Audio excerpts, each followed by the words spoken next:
Assalamu alaikum wa rahmatullahi wa barakatuh. The temperature is -10, and but there's bright sunlight. That is winter in America for you. No dull skies and stuff. Beautiful sunlight, which makes you imagine that you are standing in great warmth, but you are not. It's -10. It's very cold. Behind me, as you can see here, we have I've put up some bird feeders, and unfortunately, obviously the birds are. I'm too close to the feeders for the birds to come, but a feeder here and another one here, which is a squirrel-proof feeder.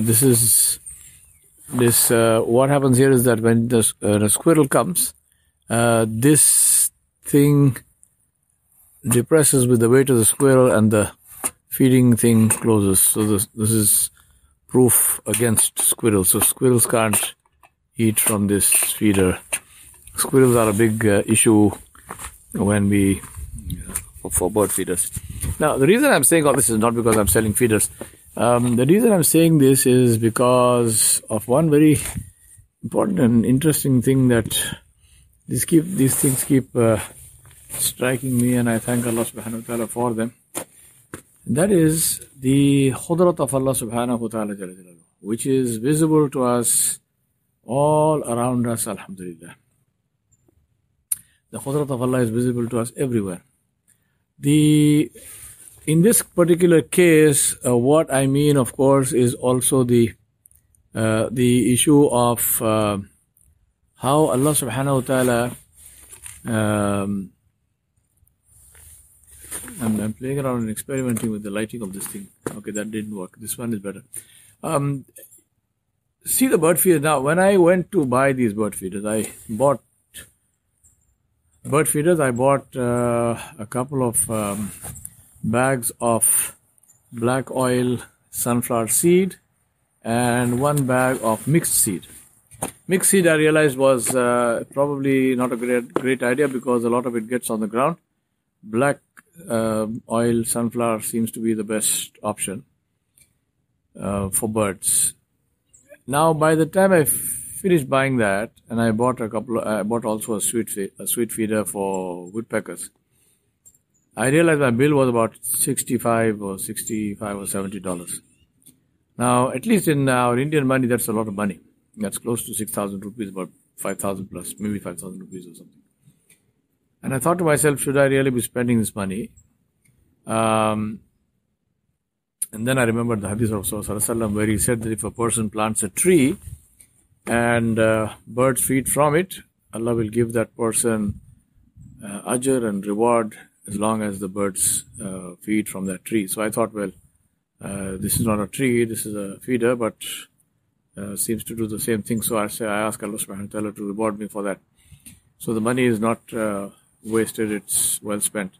But that's not the point of my saying all this. My point of my saying all this is that I marveled at the fact that Allah subhanahu wa ta'ala jalla jalaluhu, it's winter here. Right now you're seeing no snow because snow's all melted, but it will come back. And we had the first storm we had 18 inches of snow. So in that situation, there are these small birds, tiny little things, black-capped chickadees, cardinals, all kinds of birds, which are they have nothing to eat because the whole place is covered with snow and ice, and they literally starve. Now, in that situation, Allah subhanahu wa ta'ala puts it into the hearts of people to go spend money, bring food, and put it out for the birds. Now, as I'm talking to you, I can hear a cardinal speaking behind me. You can see some birds have started coming to the feeders. It's not a great picture, but you can still see them coming and taking from the feeders. The point I'm saying is that this is the way Allah subhanahu wa ta'ala huwa khairu raziqeen. This is how Allah subhanahu wa ta'ala provides rizq and provides sustenance to His creatures. Now, in that context, we have to put ourselves and say that here is Allah subhanahu wa ta'ala who creates the means by which He feeds His creatures. What about people? What about human beings? Why do we worry about our sustenance when Allah subhanahu wa ta'ala has taken it upon Himself to be responsible for that? What the bird does is it makes the effort of coming to the feeder. The food doesn't get to the bird in the nest. But once the bird is in the nest, once it leaves the nest, it's not worried about whether I will get food. It tries, it makes effort, and Allah subhanahu wa ta'ala gives it what is required of it. Of course, I'm sure some people will say, well, what about the people who are starving? What about the people who are homeless? Allah subhanahu wa ta'ala created, like in the case of the birds, what about the birds who are starving? Allah created me, gave me the ability to provide for them. So Allah subhanahu wa ta'ala gave us collectively the ability to provide for those people who are starving, who don't have enough to eat, who don't have homes to live in. Question to ask is, are we doing what Allah created us to do? Are we working to provide sustenance for others?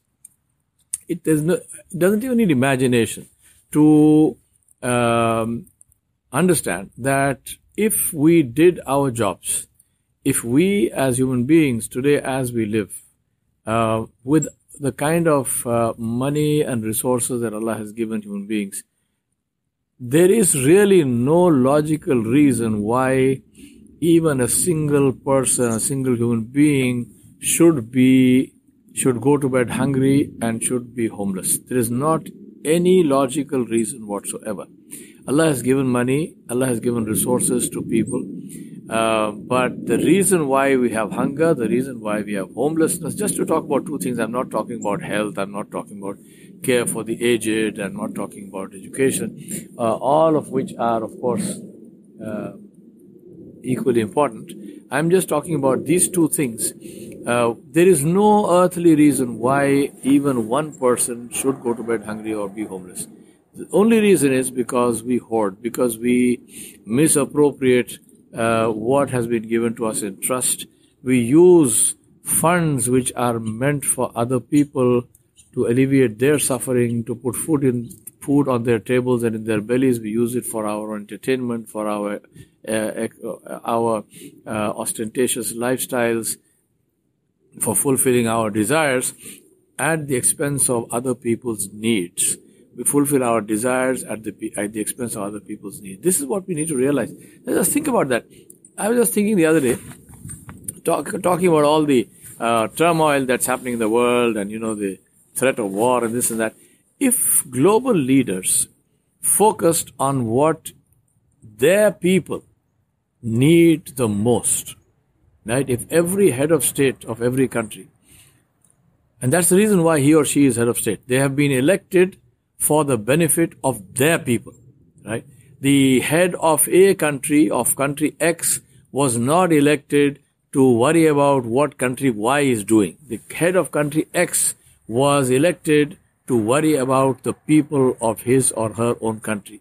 Now, if they only did that, the first thing that there would not be is wars. Why would you have a war? To do what?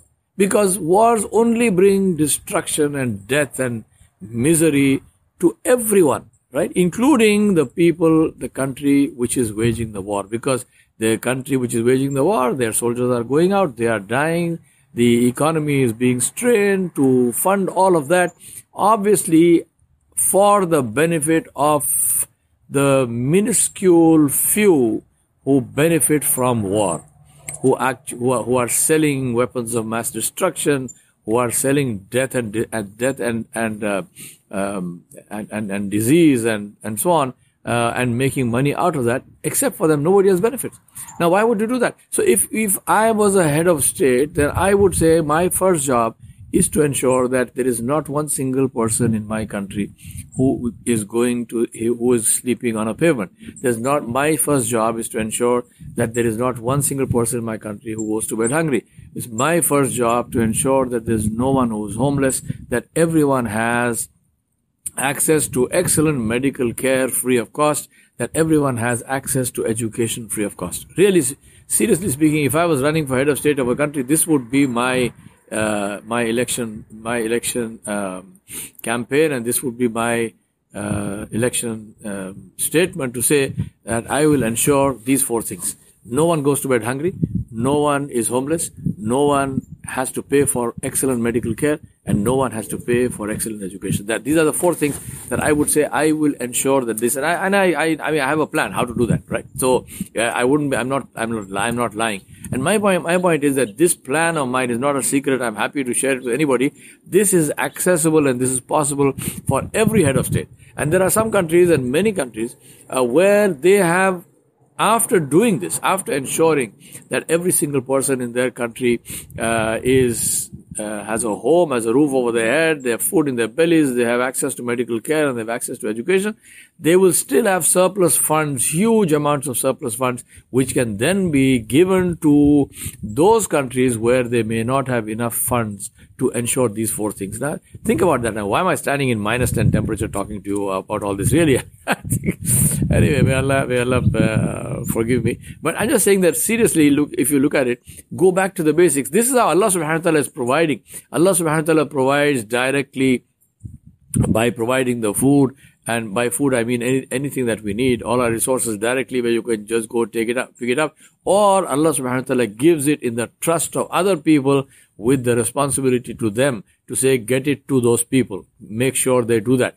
As I'm saying, in my case, I'm doing it with the birds. Allah gave me some resources, and those resources I'm saying, okay, some of that must be used to feed these beautiful creatures when they need the food. And the same thing applies even more by a huge degree to other human beings. And so we say, well, let us do that. What resources Allah has given us, and let's ensure that they get to where they are supposed to go. In the process, we of course use them for ourselves. Alhamdulillah, no problem with that. But are we doing enough for other people? I think this is the bottom line that we need to think about. Because remember, if each of us does that, then our needs will automatically get satisfied. I mean, this is a no-brainer. I don't have to explain that. This is absolutely clear. If I do it and if we create this culture, then our needs also get taken care of at the same time. There's a wind that has started blowing, and I think before my brain freezes, let me stop this. I ask Allah subhanahu wa ta'ala to bless you and be pleased with you and never to be displeased. Wa sallallahu ala nabiyil kareem wa ala alihi wa sahbihi ajma'in bi rahmatika ya arhamar rahimin.